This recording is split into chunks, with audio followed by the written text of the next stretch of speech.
nagagalit? Bakit hindi ka nagpatawag ng gwardiya na kinaladkad niya palabas sa opisina mo yung babaeng yon?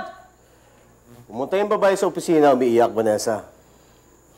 At sinabi niya sa harap ng lahat ng empleyado ko na binuntis siya ni Mark. Exactly! Obvious ba walang pinag-aralan yung babaeng yon? Gusto lang niyang gumawa ng skandalo. Dad, tama si Ma'am. Pang good time lang naman yung chick na yun eh. Hey, Vanessa. I don't appreciate the way your son talks about women. Eh, wala ngang kwentang babae. Di mo ba narinig? Regardless, Puentebella pa rin ang plitong dinadala niya. So I expect him to be a gentleman! Eh, napakalit na bagay. Pinalalaki niyo eh. Huwag mo kong pagtataasa ng boses, ha? You do know how to be a gentleman, don't you, Mark? Do you? Pagsabihan mo yung anak mo.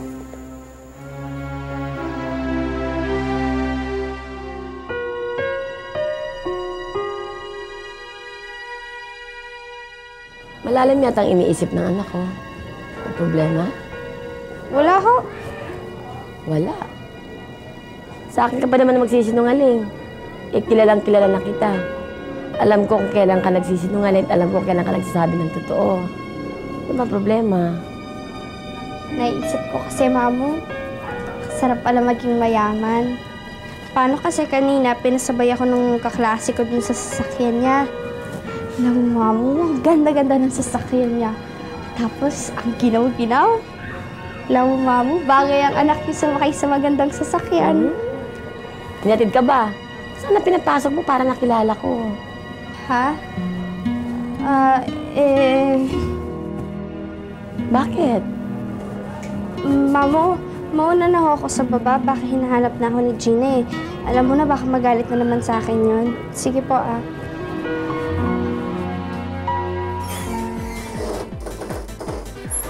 Hulaan mo kasi na ako. Hulaan mo. Diba, Pinky? Para naman makakalimutan ko yung boses na yan, no? Ano? Okay ba? Pwede na ba akong bouncer o dancer? Nako. Umahaba na naman ang leeg mo. Mamaya pang baba ni Clarissa.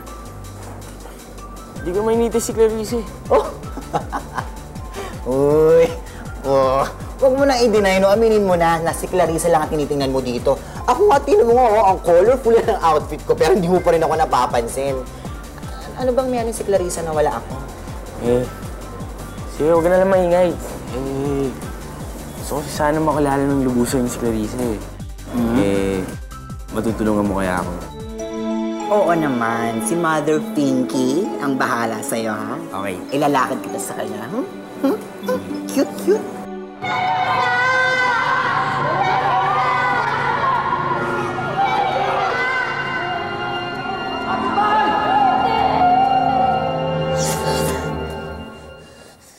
Catherine? Bakit?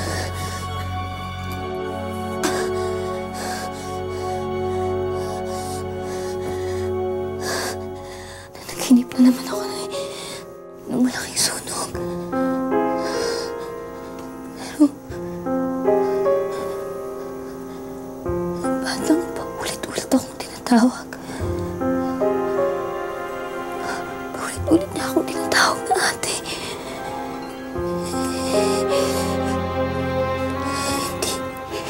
Hindi ko siya makita. Hindi ko siya marinig. Sino kaya siya, Nay?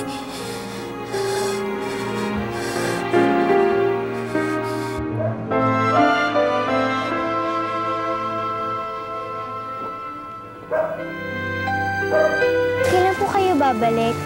Sandali lang, anak. At huwag kang mag-alala. Pero, isuot mo itong kwintas habang wala ako. Kung isuot mo to, hindi para magkasama na rin tayo. Ferdinand, hindi naman yata tama pagbuhatan mo ng kamay ang anak mo. Anak ko? Ha? Vanessa, huwag mo umpisahan. Wala ako sa mood makipag-away. Gusto ko lang naman na malaman mo na kung umiinom ka nang dahil sa problema mo kay Mark, eh huwag ka na mag-alala. Ako nang bahala. Yan ako ng bata sa'yo. Lahat na lang dinadaan mo sa reglo. At bakit naman hindi? Ano bang payagan ko siyang panagutan niyo kung sino lang babae? After all, he's a Fuentebella. No, Vanessa. Hindi siya Fuentebella. Baka nakakalimutan mo, ang nawawala kong anak, siya ang Fuentebella.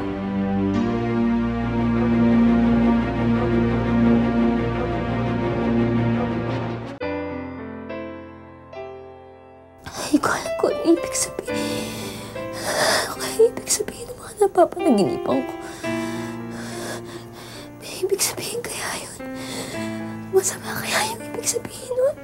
Ay.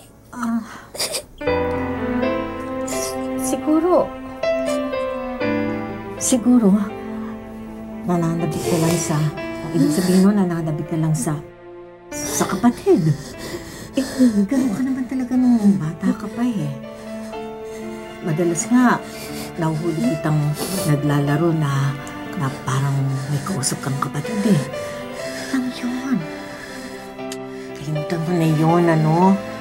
Kung ano pinapasok mo dyan sa utak mo. Wala yun. Ha? Kalimutan mo na yun. Tulog ka na. Ha? Sige na. Tulog na.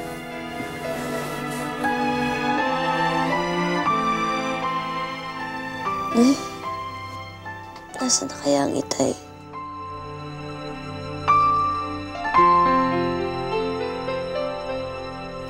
Bakit?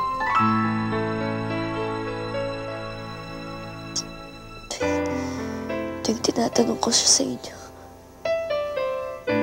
May iba niyo yung usapan.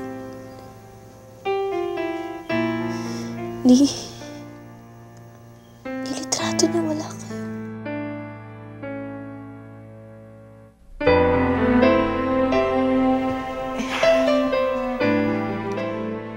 Hindi pa. Sinabi ko na sa iyo minsan niya. Iniwan tayo ng tatay mo nung sanggol ka pa lang. Eh bakit naman ako magtatago ng trato ng lalaking nag-iwan sa kanyang mag-ina?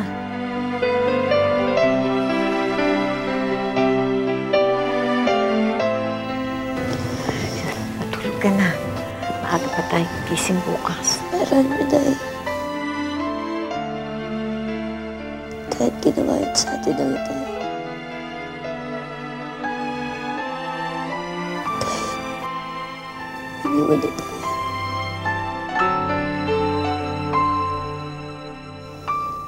Haba ko pa rin naman siya, diba? Gusto ko pa rin siyang makita. Gusto ko pa rin siyang makita.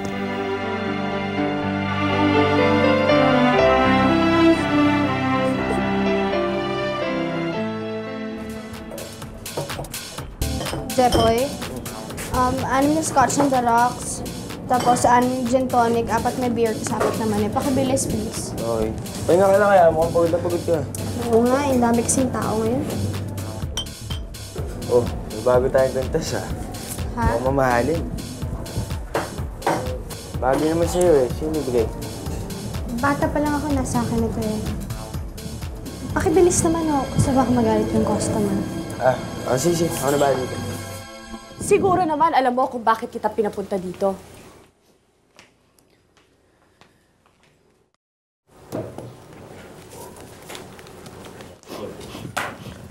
O ayan. Siguro naman tama na yan para manahimik ka na, no? Ano ginagawa mo? Iniiyak-iyak mo. Pwede ba?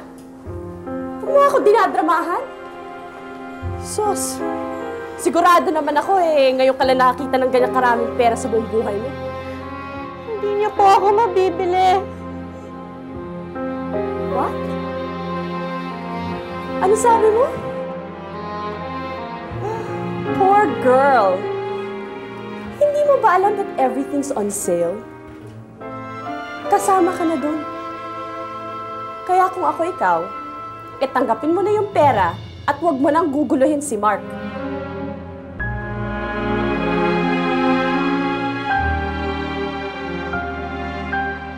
Tandaan mo, hindi isang tulad mo ang bagay sa anak ko. Maliwanag?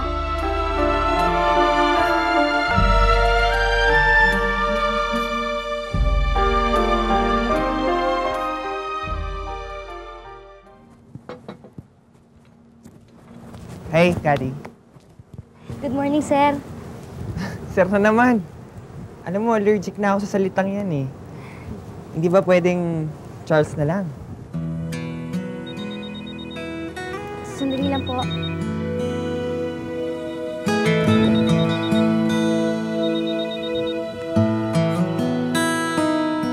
Hello?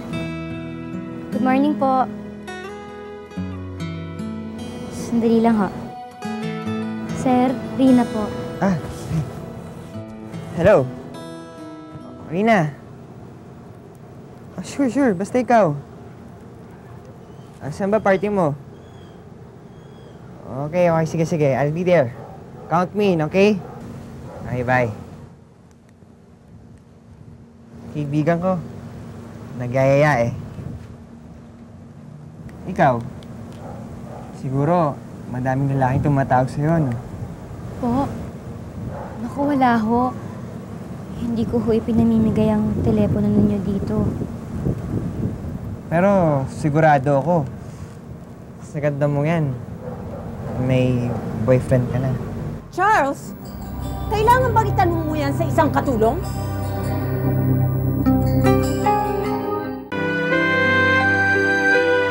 Grabe kagabi, ate. Bumulan dito ng lalaki. Yun nga lang, puro shoulders. Wala man lang papa. Speaking of papa, dito ang Jepo eh. Uy, andi dito. Alika, puntahan natin. Ba't ang aga-aga nandito na yan? Di ba dapat mamayang gabi pa yan? Ba't parang inis ka? Eh, mali mo meron siyang pinapakita ang gilas. Hoy, tigilan mo ko ha. Ano ka ba, bulag ha? Huwag mo sabihin hindi mo siya type. Eh, lahat na nga nakahanapin mo sa lalaki, asa kanya na. Gwapo, o tinan mo. Alam mo bang breadwinner siya sa family? Tsaka ang cute! Tingnan mo. Kumaway ka. Ayan. Tingnan mo kumaway ka. Kung magkaka-boyfriend din lang ako, no, dapat yung mas angat na lang sa akin. Eh, paano pag nagsusumikap ako kung babagsak din ako sa walang-walang katulad ko? Tatanda na lang akong dalaga. Pangit mo pala kausap eh. God, Mom! Catherine, sige na, pumunta ka sa kusina. Tulungan mo si Miding. Nagtatapon siya ng basura. Kasi ang baho-baho na. Sige na! Oh, sobra naman yun. Hindi mo naman kailangan tatuhin siya ng ganun eh. Son, kailangan matuto ka na. Wala ka na sa Amerika. Dapat malaman mo ang distansya ng isang katulong sa amo nila. Tsaka baka mamaya lumaki ang ulo niya. Isipin niya nakapantay natin sila. God, can you imagine that? But Mom, you were so mean to her. Ano bang nagawa niya sa'yo? Wala. Ako ang senyorita at siya ang katulong. Kasalanan ko ba kung pinanganak siyang isang mahirap? That's it.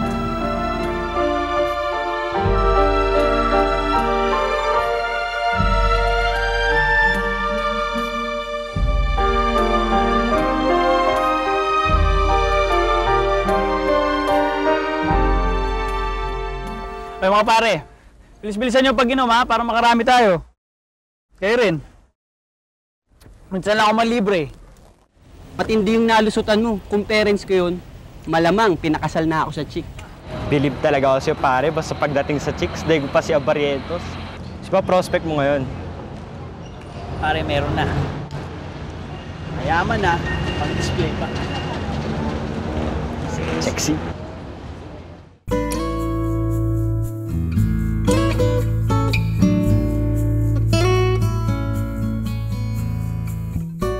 Pare, sandali ha. Oh, saan mo punta? May asikasuhin lang ako.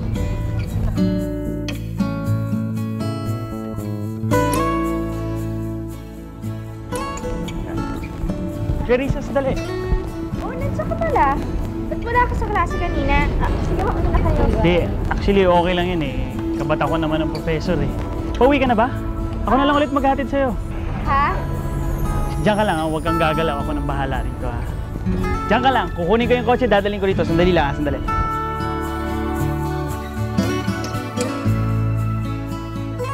O pare, sandali lang. Sandali lang. Ano naman pupunta?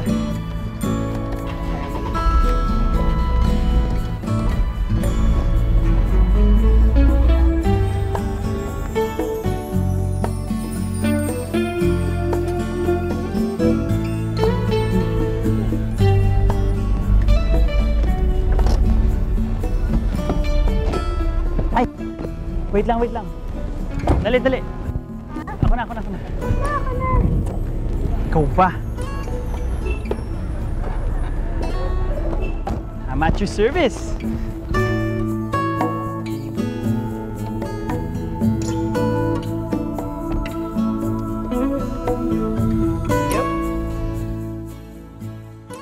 Tatandaan mo mga sinasabi ko sa'yo. Tsaka, huwag mo nang masyadong pinagpapapansin si Senyora Beatriz. Ikaw naman kasi sabi ko sa'yo, huwag mo nang pinagkakausap si Senyorito Charles eh.